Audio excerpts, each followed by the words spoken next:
स्वागत है दोस्तों एक बार पुनः आपका हमारे YouTube channel online coaching by doctor Sudhir sir में। दोस्तों एक बार पुनः उपस्थित हूँ आपके बीच में, और यह जो हमारी उपस्थिति है मुद्दतों बात हुई है इससे आप अवगत हैं। बहुत सारी व्यस्तताओं की वजह से हम लगातार आपके बीच में उपस्थित नहीं हो पा रहे थे। अब हमारा प्रयास रहेगा कि लगातार हम आपके संपर्क में रहें और आपकी जो प्रिपरेशन चल रही है आप लगे होंगे, उसकी धार को आप परखते रहिए। आइए शुरुआत करते हैं एक प्रैक्टिस सेट से, और यह प्रैक्टिस सेट आपके आकलन का बहुत अच्छा माध्यम है जिसमें आप सारी यूनिट से संबंधित प्रश्नों को देखेंगे। सारे प्रश्न क्वालिटेटिव हैं, परंपरा हमारी जो रही है जिसमें मैं आपसे बार बार कहता हूं कि आप अपनी तैयारियों को परखिए। आइए शुरुआत करते हैं पहले प्रश्न से। पहला प्रश्न देखिए, कह रहा है केंद्रीय माध्यमिक न्याय और अधिकारिता मंत्रालय द्वारा अनुसूचित जाति समुदाय के मेधावी छात्रों के उच्च गुणवत्ता वाली शिक्षा के लिए किस योजना की पहल की गई है? Which scheme has been initiated by the Union Ministry of Secondary Justice and Empowerment for high quality education of meritorious students from scheduled caste communities? चार यहाँ पर आप ऑप्शन देख रहे हैं दोस्तों। जैसा कि आप जानते हैं मैं ऑप्शन नहीं पढ़ता, लेकिन यहाँ ये चारों ऑप्शन जो है महत्वपूर्ण है, चारों योजनाएं महत्वपूर्ण है। आइए इससे पहले अवगत होते हैं इसका सही आंसर क्या है। दोस्तों इसका सही आंसर है वह है बी, श्रेष्ठता योजना। श्रेष्ठता योजना केंद्रीय सामाजिक न्याय और अधिकारिता मंत्री वीरेंद्र कुमार द्वारा जून 2022 में प्रारंभ की गई है। इस योजना के माध्यम से अनुसूचित जाति समुदायों के मेधावी छात्रों को कक्षा 9 से 12 तक उच्च गुणवत्ता वाली मुफ्त आवासीय शिक्षा की परिकल्पना की गई है। और दूसरे योजनाओं से अवगत हो लीजिए, यह भी इम्पोर्टेंट है। जो अवसर योजना है यह भारतीय विमान प्राधिकरण ने महिलाओं, कारीगरों और शिल्पकारों की प्रतिभा को प्रोत्साहित करने के लिए किया है। जबकि निपुण योजना जो है यह केंद्रीय और आवास शहरी मंत्रालय की योजना है। इस योजना का उद्देश्य नए कौशल और अप स्किलिंग कार्यक्रमों के माध्यम से 1 लाख से अधिक निर्माण श्रमिकों को प्रशिक्षित करना है। जबकि जो सारे कार्यक्रम है, जो सार कार्यक्रम है, उसका मतलब स्मार्ट सिटी मिशन आवास और शहरी मंत्रालयों के द्वारा है, जिसमें कि हम देश के प्रमुख 15 वास्तुकला और योजना संबंधित स्मार्ट सिटी को डेवलप करेंगे। आइए बढ़ते हैं अगले प्रश्न की तरफ। और अगला प्रश्न देखिए, यहाँ पर मेंशन है, बहुत ही महत्वपूर्ण प्रश्न है, पर्सनालिटी से है। पर्सनालिटी आयोग के प्रश्नों के चयन का एक मुख्य विषय वस्तु रहा है करंट अफेयर्स के पॉइंट ऑफ व्यू से कि इस एकमात्र भारतीय को टाइम पत्रिका ने उद्योगों और दुनिया भर के उभरते सितारों की सूची में 100 नेक्स्ट लिस्ट में शामिल किया है। Who is the only in Indian to be included in Time magazines 100 next list of rising star across industries and around the world? दोस्तों चार यहाँ पर ऑप्शन आप देख रहे हैं, चारों इंडस्ट्रियलिस्ट हैं, लेकिन यह जो लिस्ट में आए हैं वह हैं जो रिलायंस के वर्तमान के रिलायंस जियो के जो चेयरमैन हैं Akash Ambani. Akash Ambani has been named in the Time magazines Time 100 next list which recognize 100 rising stars from across the industry in the world. Now you can understand, Rahul, Akash Ambani is the right answer of this question. C option is the right answer of this question. Now move to the question number 3rd. यहाँ पर यह प्रश्न जो है वह आपके sports से है। स्पोर्ट्स आपके सिलेबस का हिस्सा है। विश्व एथलेटिक्स चैंपियनशिप 2025 के लिए किस शहर को मेजबान शहर के रूप में चुना गया है? दोस्तों यहाँ पर आप देख रहे हैं चारों ऑप्शन। जैसा कि मैं बताता हूँ आपसे, ऑप्शन में नहीं पढ़ता।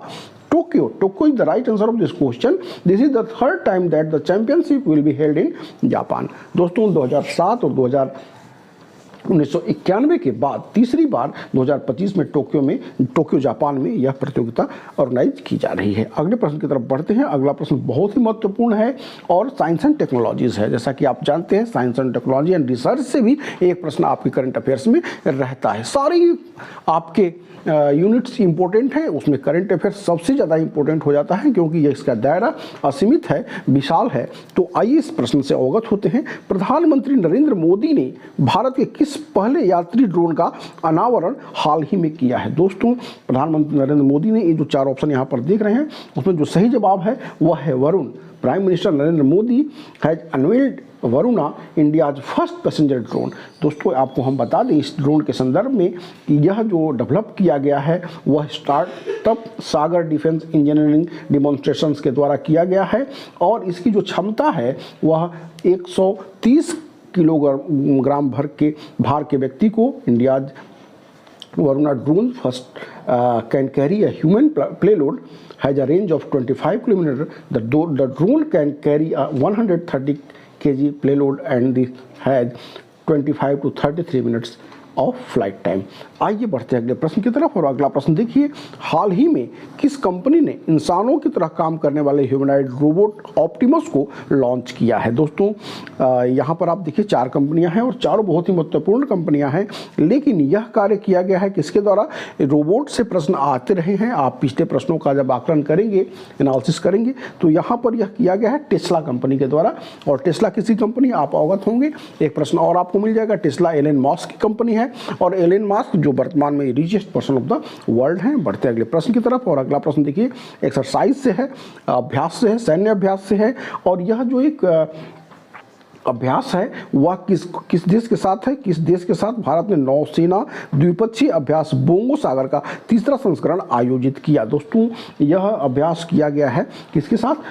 बांग्लादेश के साथ। और recently the 3rd edition of exercise Bongo Sagar bilateral naval exercise between India and Bangladesh commenced at port Mongla, Bangladesh. 2-3 चीज़ों को आप ध्यान में रखिएगा। मोंगला कहाँ पे हुआ? मोंगला बांग्लादेश में। और यह किस तरह का एक्सरसाइज था? तो नेविगेशन का था, यानी कि नौसेना का था। तो इस तरह का भी प्रश्न आपसे पूछा जाता है। बढ़ते हुए हम आ गए हैं 7वें प्रश्न की तरफ। और दोस्तों 7वां जो प्रश्न है वह किससे संबंधित है? जैसा कि मैंने आपसे बार बार बताया कि सारे यूनिट इंपॉर्टेंस रखते हैं, तो यह जो प्रश्न होगा 7वां वह आपका संबंधित है टीचिंग एप्टीट्यूड से। देखिए, और कुछ करंट से भी है कि निम्नलिखित में से किस स्थान पर भारत का पहला आभासी विश्वविद्यालय स्थापित किया गया है? दोस्तों यह स्थापित किया गया है तमिलनाडु में वर्चुअल यूनिवर्सिटी। वर्चुअल यूनिवर्सिटी के इंपॉर्टेंस को आप समझ सकते हैं। यह यूजीसी से मान्यता प्राप्त यूनिवर्सिटी है और यह स्थापित की गई है तमिलनाडु में। बढ़ते हैं अगले प्रश्न की तरफ। और अगला प्रश्न आप यहाँ पर देखिए, यह भी एक बार पुनः संबंधित है किससे? तो यह संबंधित है आपके टीचिंग एप्टीट्यूड से। एक बात और ध्यान में रखिएगा कि कभी कभी जो यूनिवर्सिटीज का प्रश्न पूछा था आपसे, तो पूछ देता है कि भारत का पहला ओपन यूनिवर्सिटी कौन था? तो वर्तमान में जो BR अम्बेडकर यूनिवर्सिटी आंध्र प्रदेश में, जिसकी स्थापना 1982 में हुई थी। कभी कभी यह पूछ देता है कि विश्व का सबसे बड़ा ओपन यूनिवर्सिटी कौन है, जिसमें सबसे ज़्यादा इनरोलमेंट है स्टूडेंट्स का? तो इंदिरा गांधी ओपन यूनिवर्सिटी। इस तरह के प्रश्नों को अपने जहन में रख करके आप चलते रहेंगे, निश्चित तौर पर सफलता आपको मिलेगी। आइए अगले प्रश्न को देखते हैं। यहाँ पर अगला प्रश्न एक बार पुनः टीचिंग एप्टीट्यूड से है। उल्लेखित किस अनुसंधान में शोधकर्ता एक स्थिति के लिए गुणात्मक प्रतिमान और दूसरी स्थिति के लिए मात्रात्मक प्रतिमान का उपयोग करता है? दोस्तों इस तरह के जब भी रिसर्च होते हैं उसमें मिश्रित अनुसंधान का प्रयोग किया जाता है, यानी कि आप डी के साथ जा सकते हैं। हम बढ़ेंगे अगले प्रश्न की तरफ। और अगला प्रश्न एक बार बहुत महत्वपूर्ण है, निश्चित तौर पर यह परीक्षा में आपके लिए काम कर सकता है। देखिए इस प्रश्न को, वर्तमान में भारत ने वैश्विक औसत 36.7% की तुलना में 2022 तक कितने प्रतिशत शिक्षा में सकल नामांकन अनुपात प्राप्त करने का लक्ष्य रखा है? 2022 तक भारत ने 32% सकल नामांकन उत्पाद यानी कि GER ग्रॉस इनरोलमेंट रेशियो प्राप्त करने का लक्ष्य रखा है। India has set a target of achieving gross enrolment ratio in higher education of 32% by 2022 in comparison with global average of 36.7%। एक बात और अपने ध्यान में रखिएगा कि जो नई एजुकेशन पॉलिसी है उसमें NEP जो 2020 है उसमें जो भारत ने जो टारगेट रखा है 50% बाई 2035। अगले प्रश्न की तरफ बढ़ते हैं। अगला प्रश्न देखिए, यहाँ पर जो 10वां प्रश्न है एक बार पुनः आपका टीचिंग एप्टीट्यूड से है। शिक्षण के दौरान विद्यार्थियों को अधिकतम सहभागिता किसके द्वारा संभव है? दोस्तों आप देख सकते हैं 4 ऑप्शन यहाँ पर आपको दृष्टिगत हो रहे हैं, जिसमें कि जो निदर्शन पद्धति है उसमें जो सैम्पलिंग मेथड है, जो डिस्कशन मेथड है, उसमें सबसे ज़्यादा सहभागिता संभव हो पाती है, यानी बी के साथ आप जा सकते हैं। हम बढ़ेंगे अगले प्रश्न की तरफ। और अगला प्रश्न एक बार पुनः ICT से है। ICT आपके यूनिट 3 है जो कि महत्वपूर्ण रोल प्ले करता है। देखते हैं इस प्रश्न को, कह रहा है किसी उच्च स्तरीय कंप्यूटर भाषा में लिखे प्रोग्राम को किसी दूसरी भाषा में निम्न में से कौन परिवर्तित कर देता है? यहाँ जो 4 ऑप्शन आप देख रहे हैं ये चारों महत्वपूर्ण ऑप्शन हैं, प्लॉटर, माइकर, कंपाइलर और लिनक्स। सबकी अपनी अपनी भूमिका है, लेकिन कंपाइलर इसका सही जवाब हुआ। A compiler is a translator program which translate a high level programming language into equivalent machine language programs. तो यहाँ पर आप कंपाइलर के साथ जा सकते हैं। और अब हम बढ़ेंगे 12वें प्रश्न की तरफ। और 12वां प्रश्न यहाँ पर देखें, इसमें कह रहा है कि which of the following is not correct. इसमें से कोई एक है जो सही मैच्ड नहीं है। WAN सही है, वाइड एरिया नेटवर्क इसका सही जवाब है। मैन मेट्रोपॉलिटन एरिया नेटवर्क यह भी सही है। पैन पर्सनल एरिया नेटवर्क, यह भी सही है, जबकि यहाँ पर जो CAN है यहाँ पर कॉलेज एरिया नेटवर्क दे रहा है, जबकि यह कैंपस एरिया नेटवर्क होता है। कहीं कहीं इसको कॉर्पोरेट एरिया नेटवर्क भी कहते हैं, is also known as corporate area network, यानी कि यह कॉलेज एरिया नेटवर्क तो नहीं है, यानी कि यह यहाँ पे गलत है। हम पढ़ेंगे अगले प्रश्न की तरफ। और अगला प्रश्न देखिए, यह एक बार पुनः बहुत महत्वपूर्ण है, इस तरह के प्रश्नों का चयन आयोग करता रहा है। कह रहा है कि इनमें से विश्व का पहला सर्च इंजन किसे माना जाता है, किसे माना जाता है? Which of this is considered to be the world largest first search engine. यहाँ पर आप चारों ऑप्शन देख रहे हैं, जिसमें Archie the first internet search engine is released in 1990. Early online journalists used an internet search tool called Archie. तो यह सितंबर 1990 में हुआ था, इसका जो उसको स्टार्टिंग हुई थी, और इसको सबसे पहला सर्च इंजन हम मानते हैं आर्ची। और हम बढ़ेंगे अगले प्रश्न की तरफ। और अगला प्रश्न देखिए, यह प्रश्न जो है बहुत ही महत्वपूर्ण है। इसमें कह रहा है कि what is it called going from one web page to another web page in search of, यानी वर्ल्ड वाइड वेब पर अपने पसंद की सूचना की खोज में एक वेब पेज से दूसरे वेब पर जाना क्या कहलाता है? दोस्तों चार ऑप्शन यहाँ पर देख रहे हैं। इसमें जो इंटरनेट सर्फिंग है, to go from one page to another on the internet browsing for topics of interest, तो internet surfing is popularly known internet surfing, तो सर्फिंग के साथ आप जा सकते हैं। और हम बढ़ेंगे अगले प्रश्न की तरफ। और अगला प्रश्न देखिए, एनवायरनमेंट से है। एनवायरनमेंट यानी कि आपकी चौथी इकाई, और इसमें भी बहुत महत्वपूर्ण प्रश्नों का हमने चयन किया है। देखिए इस प्रश्न को, यह कह रहा है कि कोयला खदान के मजदूरों को हानिकारक धूल कणों से कौन सा रोग हो जाता है? दोस्तों यहाँ पर आप देख रहे हैं जो चार रोग दिए हुए हैं, इनमें बेगासिसिस, विजिनोसिस, सिलिकोसिस और एंथ्रोकोसिस, यह चारों जो रोग हैं वह धूल कण से ही होते हैं। लेकिन इसमें जो आपसे आशा की जाती है जो सही जवाब देने की, तो यह देखिए कह रहा है कि इसका जो सही जवाब होगा एंथ्रोकोसिस होगा। यह कोयला कण से होता है, जो माइंस से कोयला निकाले जाते हैं, उसमें जो डस्ट पार्टिकल निकलते हैं, कोयले पार्टिकल्स, उससे जो है एंथ्रोकोसिस यह डिजीज होती है, लंग्स अफेक्टेड होता है। जबकि सिलिका और पत्थर से जो है सिलिकोसिस होता है। जबकि बेगोसिस जो है वह गन्ने की धूल से, गन्ने के निकालने के समय जो प्रक्रिया अपनाई जाती है उससे जो डस्ट निकलते हैं उसे बेगोसिस होता है। जबकि कपास की प्रक्रिया के दौरान जो डस्ट निकलता है उससे जो बीमारी होती है उसको वेसिनोसिस कहते हैं। तो हम बढ़ेंगे अगले प्रश्न की तरफ। इसका जो सही जवाब हुआ वो एंथ्रोकोसिस हुआ। अगला प्रश्न देखिए, यह भी ट्रेडिशनल क्वेश्चन है। भारत में मैंग्रोव वनस्पति सबसे अधिक विस्तृत रूप से पाई जाती है। मालाबार तट है, सुंदरबन है, कच्छ केरन है और तटीय उड़ीसा है। इसमें सुंदरबन इसका सही जवाब है। सुंदरबन में सबसे ज़्यादा आपको मैंग्रोव वनस्पति मिलती है, आप अवगत होंगे इससे। आइए बढ़ते हैं अगले प्रश्न की तरफ। अगला प्रश्न देखिए, कह रहा है कि निम्नलिखित में से कौन गैर पारंपरिक ऊर्जा स्रोत है जिसका दोहन आर्थिक रूप से सबसे अधिक लाभप्रद हो सकता है? दोस्तों solar energy, without any hesitation आप इसको लगा सकते हैं कि क्योंकि सोलर एनर्जी का कोई विकल्प नहीं है और इसका मैक्सिमम यूज किया जा सकता है। अगले प्रश्न को देखते हैं। अगला प्रश्न देखिए, पुनः बहुत ही महत्वपूर्ण है। किस वृक्ष को पारिस्थितिकी आतंकवादी के रूप में जाना जाता है? Which tree is also known as ecological terrorist? दोस्तों अपने साधारण वृक्षों के तुलना में 3 गुना पानी ज़्यादा सोखता है, ज़्यादा यूज करता है, ज़्यादा लेता है।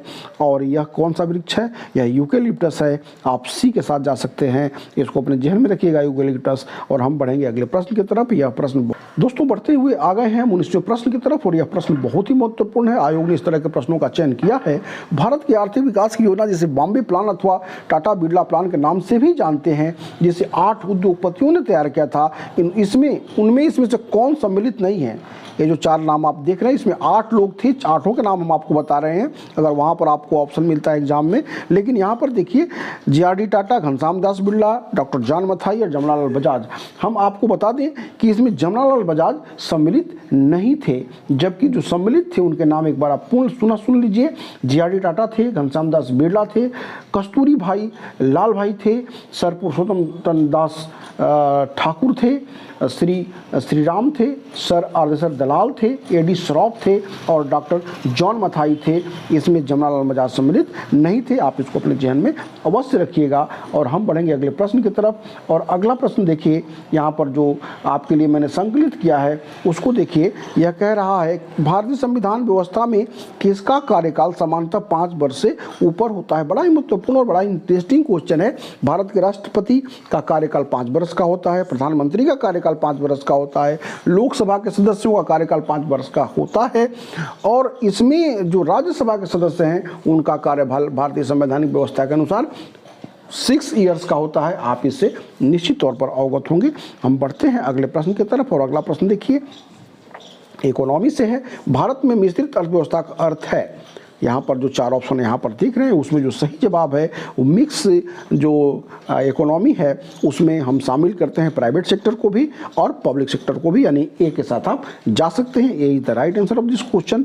Now move to the question number 22 और यह नेशनल मूवमेंट से संबंधित प्रश्न है। महत्वपूर्ण प्रश्न है। बंगाल विभाजन के दौरान किस तिथि को बंगाल में शोक दिवस के रूप में मनाया जाता है, जिसे रविन्द्रनाथ टैगोर ने राखी दिवस भी कहा था। Hindu Muslim Tagore urged Hindu and Muslim to tie rakhi to each other. उस दिन उन्होंने कहा था, बड़ा ही काला दिवस था बंगाल के लिए, शोक दिवस मनाया गया था। और यह जब लॉर्ड कर्जन ने बंगाल का विभाजन किया था 16 अक्टूबर 1905 को यह मनाया गया था। 16 अक्टूबर 1905 आप अपने दिमाग में रखिएगा। और हम पढ़ेंगे 23वें प्रश्न की तरफ। और यह महत्वपूर्ण प्रश्न देखिए, सर्वेंट ऑफ इंडिया सोसाइटी की स्थापना किसने करी थी। साधारण सा प्रश्न है लेकिन आयोग साधारण प्रश्नों का भी चयन करता है। इसको गलती करने की हिम्मत आप किसी भी स्तर पर नहीं कर सकते हैं।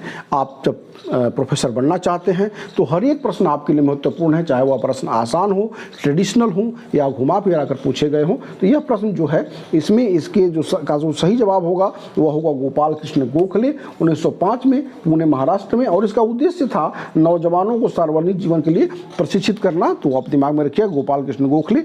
और हम बढ़ते हुए आ गए हैं अगले प्रश्न की तरफ। और अगला प्रश्न देखिए बहुत ही महत्वपूर्ण है और यह कह रहा है, क्या कह रहा है कि निम्न में से कौन सा टाइगर रिजर्व उत्तर प्रदेश में स्थित नहीं है। उत्तर प्रदेश को अपने ध्यान में अवश्य रखिए। 1-2 प्रश्न निश्चित तौर पर पूछे जा रहे हैं तो 1-2 प्रश्न के बड़े मायने हैं। बहुत सारे लोग 1-2 प्रश्नों की वजह से इस फाइनल सिलेक्शन से बाहर हो गए जो डिजर्व करते थे चयनित होने के लिए। तो 1-2 प्रश्न को कहीं से मिले आपको निश्चित तौर पर अपने को उसके लिए पकड़ बना कर रखनी होगी कि हमको किसी भी प्रश्न को मिस नहीं करना है। 30 में हम मैक्सिमम गेन करेंगे, मैक्सिमम 25 प्लस 27, 28 जितना आप गेन कर सके गेन करिए। तो देखिए इस प्रश्न को, इसमें Amangarh tiger reserve, Ranipur tiger reserve, Pilibhit tiger reserve और बक्सा टाइगर रिजर्व। दोस्तों हम आपको बता दें कि पहले उत्तर प्रदेश में मात्र 3 टाइगर रिजर्व थे, लेकिन हाल ही में उत्तर प्रदेश सरकार ने एक और टाइगर रिजर्व को मान्यता दी है और वह टाइगर रिजर्व है रानीपुर टाइगर रिजर्व जो चित्रकूट में नया बनाया गया है। तो रानीपुर टाइगर रिजर्व है।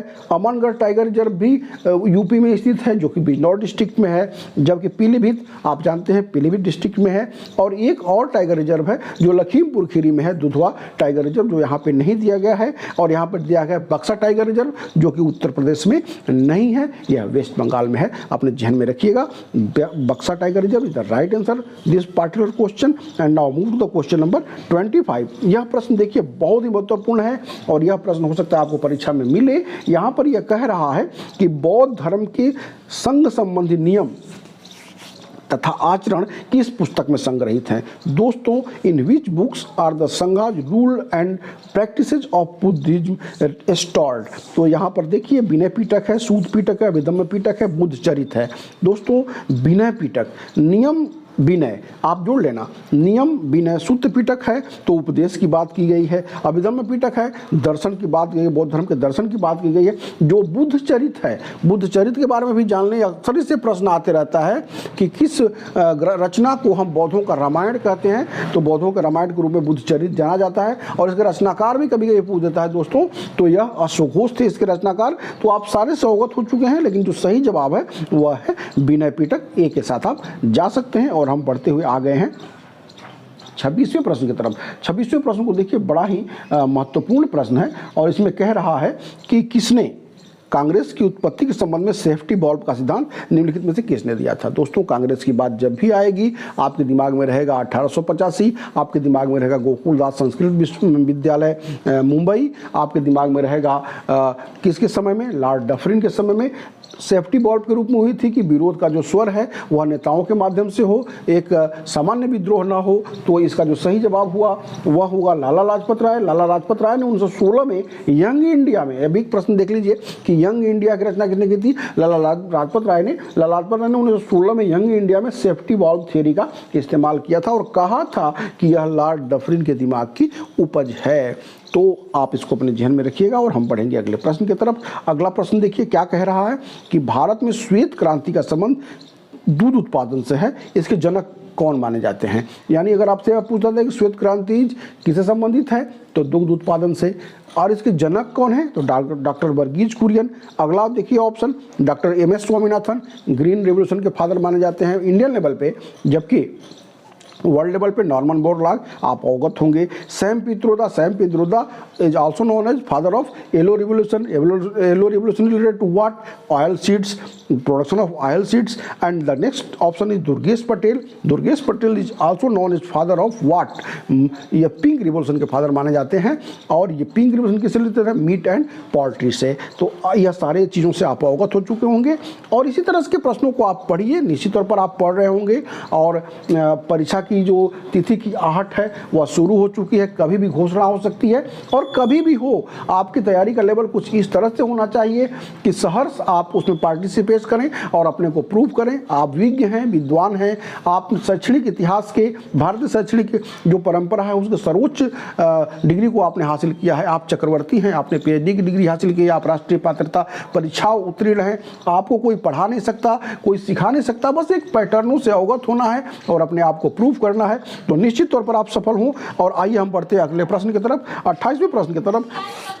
अगला प्रश्न क्या कह रहा है? निम्न में से किस राज्य में वन उस राज्य के क्षेत्रफल का सबसे अधिक प्रतिशत है? दोस्तों, यह कह रहा है कि वन उस राज्य के क्षेत्रफल का, यानी सबसे ज़्यादा वन क्षेत्रफल तो मध्य प्रदेश में है, लेकिन आपको यहाँ पर क्या कह रहा है? उस क्षेत्र का, उस राज्य के क्षेत्रफल का। तो दोस्तों, उस राज्य के क्षेत्रफल का सबसे ज़्यादा जो 1% है वह मिजोरम में है। मिजोरम में इसका सही जवाब है। Mizoram with 88.93% of forest cover है the highest forest cover in percentage terms. तो परसेंटेज टर्म जहाँ भी पूछेगा मिजोरम आएगा। सबसे ज़्यादा क्षेत्रफल कौन कवर किया है? मध्य प्रदेश आएगा। इसको अपने ध्यान में अवश्य रखिएगा। दोनों तरह के प्रश्न आते रहते हैं। बढ़ते हैं अगले प्रश्न की तरफ। अगला दोस्तों, यहाँ पर यह जो प्रश्न आप देख रहे हैं 29वां प्रश्न, सी ऑफ ट्रैंक्विलिटी कहाँ पर स्थित है? यह एक बहुत आसान सा प्रश्न है, आप अवगत होंगे। सी ऑफ ट्रैंक्विलिटी जो है वह चंद्रमा पर स्थित है। चंद्रमा से संबंधित बहुत सारे प्रश्न पूछे जाते हैं। आप अपनी तैयारी के दौरान इन सारी बातों पर भी ध्यान रखिएगा। जब भी आप प्रिपरेशन कर रहे हैं तो उन सारी चीज़ों को आकलित करते हुए रखिएगा। अगर पूछ दिया कि पृथ्वी का एकमात्र जो नेचुरल सैटेलाइट है वह कौन है? तो चंद्रमा है। चंद्रमा से यह भी पूछ दिया कि चंद्रमा की लाइट पृथ्वी पर कितने देर में आती है? 1.4 सेकंड में आती है। यह पूछ दिया कि चंद्रमा यानी पृथ्वी से चंद्रमा के कितने प्रतिशत भाग हमको दिखाई देता है? तो दोस्तों, यह भी महत्वपूर्ण प्रश्न है। पृथ्वी से चंद्रमा का मात्र 59% भाग ही हम देख पाते हैं। इसको भी ध्यान में रखिएगा। कभी कभी यह पूछता है कि ज्वार भाटा का सबसे प्रमुख स्रोत क्या है? तो यह चंद्रमा ही है, क्योंकि यह पृथ्वी से नजदीक है। सूर्य के बनस्पत में 385 किलोमीटर इसकी दूरी है। तो इन सारी बातों को जब भी आप प्रिपरेशन करें, कंसर्निंग चीज़ों को तैयार करते हुए आगे बढ़े, निश्चित तौर पर सफलता मिलेगी। जीके की भूमिका से आप अवगत हैं, आपको बताने की जरूरत नहीं है, सारे लोग विज्ञ हैं। आइए बढ़ते हैं अगले प्रश्न की तरफ। और अगला और लास्ट क्वेश्चन है, यह इस तरह के प्रश्न भी आते हैं। कभी कभी पूछ देता है कि कॉफी का सबसे ज़्यादा प्रोडक्शन कौन करता है? कर्नाटक, आप जानते हैं। तो यहाँ पर पूछ रहा है कि लौह अयस्क के उत्पादन में वर्तमान में भारत का कौन सा राज्य प्रथम है? दोस्तों, यह कंट्राडिक्टरी रहती है, कभी कभी कहीं कहीं कर्नाटक भी दे रहा है, लेकिन यहाँ जो डेटा है जो रिसेंट, उसमें उड़ीसा का जो प्रोडक्शन है वह वर्तमान में सबसे ज़्यादा है। तो उड़ीसा को अपने दिमाग में रखिएगा। लेकिन आप जब भी इस तरह के प्रश्न को देखें तो ये डायनेमिक चीज़ें हैं, बदलती रहती हैं, तो ये चीज़ों को भी दिमाग में आप रखिएगा। यहाँ पर हम उड़ीसा के साथ जाएंगे। तो 30 का B सही जवाब हुआ। दोस्तों, इसी के साथ यह 30 प्रश्नों की श्रृंखला सारे यूनिट को कवर करते हुए मैंने समाप्त कर दी। आगे हमारा प्रयास रहेगा कि आपसे लगातार निरंतर संपर्क बनता रहे, और किसी भी स्तर पर अगर आपको लगता है कि हमारे बैच के साथ जुड़ने की आवश्यकता है, हमारी प्रैक्टिस सेट की आवश्यकता है, नोट्स की आवश्यकता है, करंट अफेयर प्रैक्टिस सेट की आवश्यकता है, टेस्ट सीरीज स्टार्ट होने वाली है उसकी आवश्यकता है, तो आप निश्चित तौर पर हमसे जुड़ करके लाभान्वित हो सकते हैं। बड़े ही न्यूनतम राशि अदा करके वे सारी चीजें प्राप्त कर सकते हैं। धन्यवाद।